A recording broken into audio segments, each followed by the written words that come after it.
Hey everyone, in today's video we're going to be talking about solving systems of linear inequalities. So for example, if you're given two different inequalities like this and you're asked to solve for x.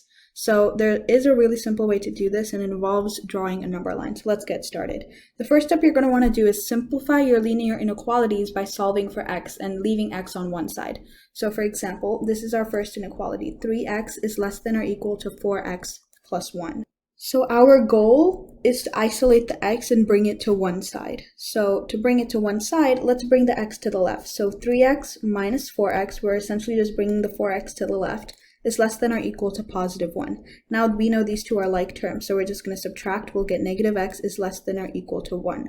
Remember, whenever there's a negative with your x and you want to bring that negative to this side, it's going to become x is greater than or equal to negative 1. So you're going to reverse the inequality sign when you're dealing with the negative on the side of the x.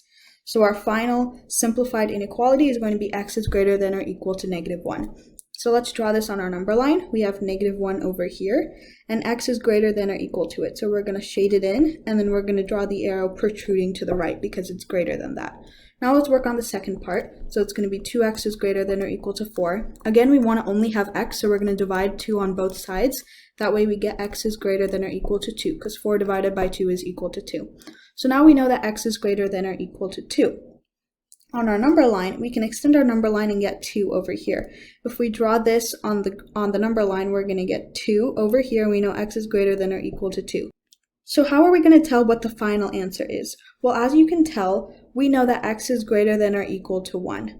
But we also know that in our separate inequality that x is greater than or equal to 2. You're going to want to check where these two lines overlap, the blue line and the green line. So the blue line starts from negative 1 and goes and extends towards the right, and the green line only starts from 2. They only overlap after 2.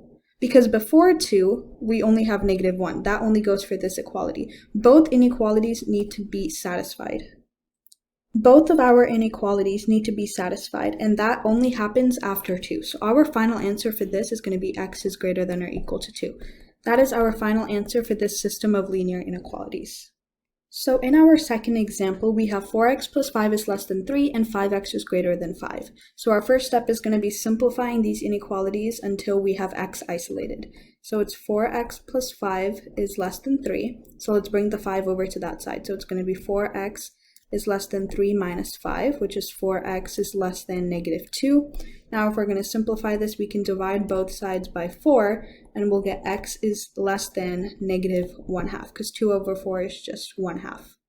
Now let's do this to this inequality. So 5x is greater than 5.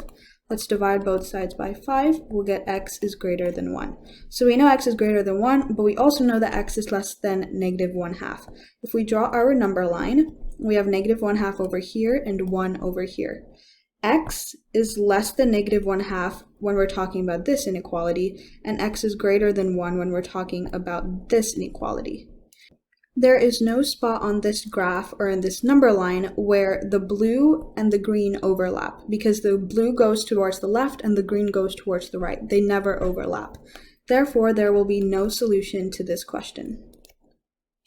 There is no value of x that will satisfy both of these inequalities, therefore your answer is no solution.